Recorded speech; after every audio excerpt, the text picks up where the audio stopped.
Assalamualaikum warahmatullahi wabarakatuh. Di sini saya akan menjelaskan tentang metode simplex yang merupakan salah satu materi dari mata kuliah program linear. Baik teman-teman semua, langsung saja kita memasuki pembelajarannya. Nah, langkah pertama itu kita harus memahami apa itu metode simplex terlebih dahulu.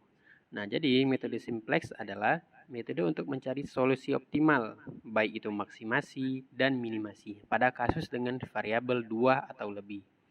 Nah, jadi metode simplex ini mencari solusi optimal untuk variabel 2 atau lebih gitu. Kemudian kalau metode grafik itu tidak bisa memberikan solusi optimal untuk kasus variabel lebih dari 2. Nah, jadi solusinya bagaimana? Mencari solusi optimalnya, maka kita menggunakan metode simplex.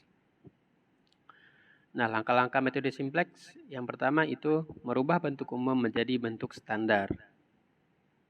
Ini merupakan garis besarnya teman-teman ya, langkah-langkah metode simplex. Kemudian langkah yang kedua itu membuat tabel simplex.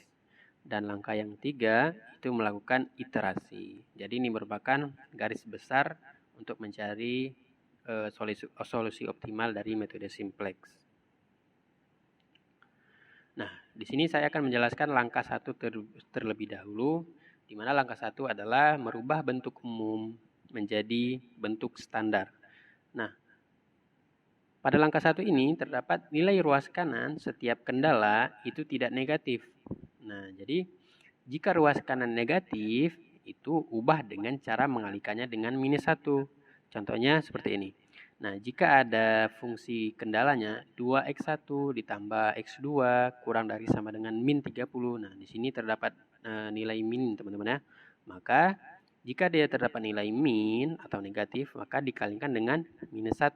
Berarti min 1 dikalikan 2x1 menjadi min 2x1.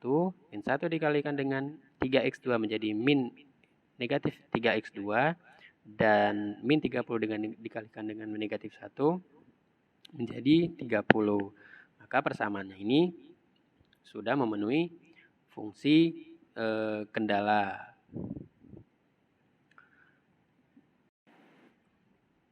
Nah, pada langkah yang kedua di sini, yaitu maksud saya pada langkah yang berikutnya itu fungsi kendala berbentuk persamaan.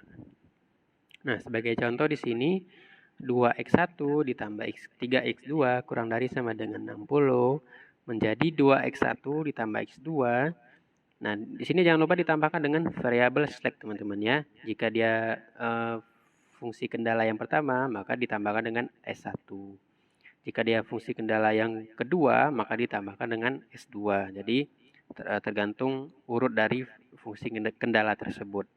Nah, di sini karena dia 1 berarti S1. Nah, berbentuk persamaan. Yang kurang dari sama dengan di sini diubah bentuk sama dengan, berarti sama dengan 60. Berikutnya dengan 2x1 ditambah 3x2 lebih dari sama dengan 60. Maka menjadi 2x1 ditambah 3x2 kurang S1. Kenapa di sini kurang S1? Karena bentuknya lebih dari sama dengan. Kalau dia bentuknya kurang dari sama dengan, maka positif. Jika dia lebih dari sama dengan, maka negatif S1 dan sama dengan 60.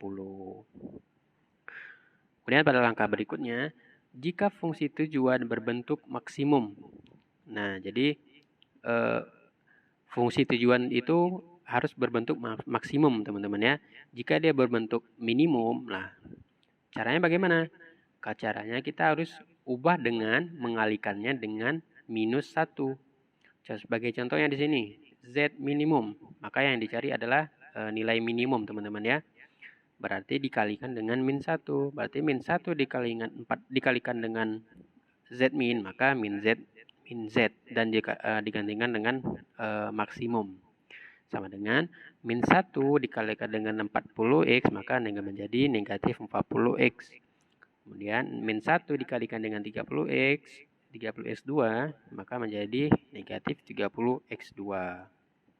Ya, jadi fungsi tujuan tersebut harus berbentuk maksimum. Nah, kemudian mengosongkan ruas kanan fungsi menjadi 0. Nah, jadi sebagai contohnya di sini, Z kita mencari Z maksimum dari 4 sama dengan 40x ditambah 30x2, maka menjadi Z max. Nah, jadi yang ruas kanan itu, teman-teman, yang 40x ditambah 30x2 ini dipindahkan ke ruas kiri, maka dikurangkan Z max dikurang 40x1 dikurang 30x2 sama dengan 0. Karena kita untuk mengosongkan nilai ruas kanan. Jadi ruas kanan yang 40x1 tambah 30x2 itu diubah ke sebelah kiri, dipindahkan ke ruas kiri. Oke, teman-teman. Jadi itu merupakan langkah 1 pada fungsi kendala dan fungsi tujuan. Nah, kemudian pada langkah kedua itu membuat tabel simplex. Nah, bagaimana cara membuat tabel simplex? Di sini saya sudah membuat soal-soalnya, sebuah contoh soal. Nah, di sini mencari Z maksimum sama dengan 8x1 ditambah 5x2. Ini merupakan fungsi tujuan, teman-teman ya. Dan fungsi kendalanya adalah x1 ditambah x2 kurang dari sama dengan 6. 9x1 tambah 5x2 kurang dari sama dengan 45. Dan x1, x2 itu lebih dari sama dengan 0.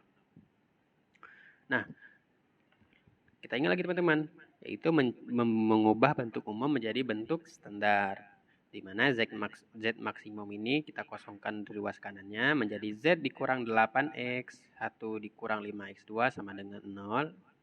Di sini Z max, teman-teman ya, di sini kekurangan tulis. Kemudian pada fungsi kendalanya diubah menjadi, nah di sini x1 ditambah x2 kurang dari sama dengan 6.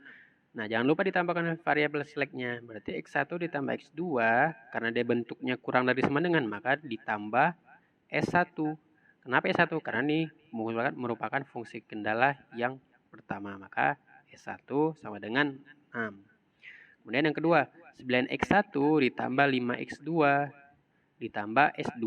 Kenapa ditambah S2? Karena ini berbentuknya kurang dari sama dengan, dan merupakan fungsi kendala yang kedua. Maka ditambah dengan S2 sama dengan 45. Jadi ini merupakan bentuk standar dari fungsi tujuan dan fungsi kendala. Nah, di sini kita membuat tabelnya, teman-teman. Nah, pada baris S1 di sini kita lihat di baris fungsi kendala yang pertama. Fungsi kendala yang pertama itu variabel berapa? Variabelnya di sini 1, teman. Maka S1-nya itu adalah 1, X2-nya 1, S1-nya 1, dan S2-nya 0, teman-teman ya. Tidak ada S2 di sini berarti 0.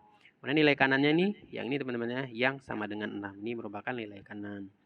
Kemudian nilai S2. S2 ini adalah fungsi kendala yang kedua.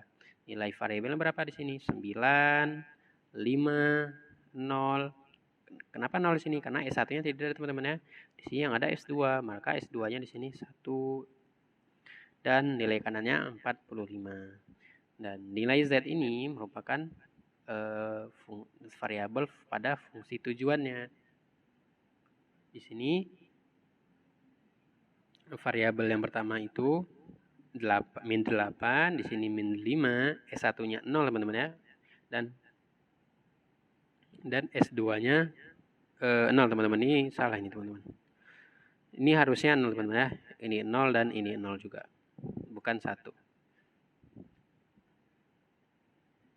Oke, ini merupakan tabel dari metode simplex. Nah, kemudian kita masuk langkah yang ketiga. Langkah yang ketiga adalah melakukan iterasi. Nah, bagaimana cara melakukan iterasi?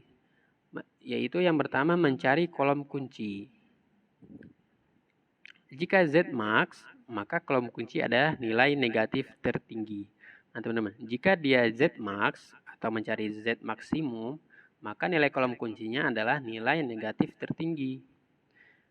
Nah, jika dia mencari Z min atau Z minimum, maka kolom kunci adalah nilai positif tertinggi. Nah, kemudian jika terdapat dua nilai tertinggi, maka pilih salah satu. Nah, kemudian mencari baris kunci. Nah, di sini cara mencari baris kunci adalah baris yang memiliki nilai indeks positif terkecil. Jadi nilai indeks positif terkecil adalah nilai baris kunci. Nah, cara mencari nilai indeksnya bagaimana? Yaitu nilai kanan ini dibagi dengan atau angka dibagi dengan kolom kunci, nilai kolom kunci. Nah, jika terdapat kolom kunci 0 atau negatif, itu dapat diabaikan. Nah, cara mencari nilai kolom kunci itu adalah nilai yang terdapat pada persilangan kolom kunci dan baris kunci. Nah, bagaimana cara kita mencarinya? Di sini ada tabel-tabelnya, teman-teman. Nah, yang pertama mencari kolom kunci. Nah, kolom kunci karena kita mencari Z maksimum, berarti mencari nilai negatif tertinggi. Nah, mana nilai negatif tertinggi di sini? Yaitu min 8. Maka min 8 ini atau baris min 8 adalah X1. Maka X1 ini menjadi kolom kunci. Nah, kemudian mencari baris kunci. Baris kunci itu adalah nilai indeks terkecil. Bagaimana mencarinya? Yaitu nilai kanan ini teman-teman dibagi dengan nilai kolom kunci. Berarti 6 dibagi 1 sama dengan 6. 45 dibagi dengan 9 sama dengan 5. Maka nilai indeksnya yang terkecil adalah 5. Maka baris kuncinya adalah yang S2. Ini teman-teman ya. Nah, kemudian nilai kunci yang mana? Nilai kunci adalah persilangan kolom kunci yang X1 ini dengan baris kunci yang S2 ini. Nah, persilangannya itu di mana? Persilangannya itu ada di angka 9. Maka 9 ini merupakan nilai kunci, teman-teman. Atau bisa juga disebut dengan elemen pivot. Begitu. Nah, setelah kita mendapatkan nilai baris kunci dan kolom kunci, maka kita mencari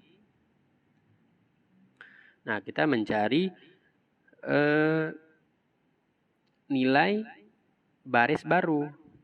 Nah, cara mencari nilai baris baru itu bagaimana? Nah, cara mencari nilai baris baru itu membagi masing-masing nilai baris dengan nilai kunci. Di sini saya sudah ada tabel yang sebelumnya, teman-teman. Nah, nilai baris kunci tadi itu dibagi dengan nilai kunci. Nilai baris tadi kan 9, 5, 0, 1, 4, 5. Ini merupakan nilai baris kunci. Dibagi dengan nilai kunci. Nilai kunci tadi berapa? 9. Maka 9 dibagi 9 adalah 1. Maka di sini 1. 5 dibagi 9 adalah 5/9. 0 dibagi dengan 9 itu 0, 1 dibagi 9 itu 1/9, dan 45 dibagi dengan 9 itu 5. Maka nilai baris barunya itu adalah 1, 5/9, 0, 1/9, dan 5. Nah, jangan lupa teman-teman, di sini kita ubah menjadi S2 yang tadi di sini di tabel ini, teman-teman ya. Itu menjadi X1. Kenapa X1? Karena kita menggantikan variabel keluar dengan variabel masuk. Variabel keluarnya ada S2 dan variabel masuknya adalah X1 di sini. Kenapa X1? Karena nilai kolom kuncinya adalah kolom X1. Maka X1-nya kita menjadikan dengan variabel masuk. Jadi kita buat di sini X1. Nah, teman-teman, jadi itu merupakan salah satu cara mencari nilai baris baru pada baris kunci. Nah, langkah berikutnya itu mencari nilai baru pada baris lain. Nah, jadi nilai yang masih kosong-kosong di sini, teman-teman ya. Gitu kita cari lagi gitu. Cara mencarinya bagaimana?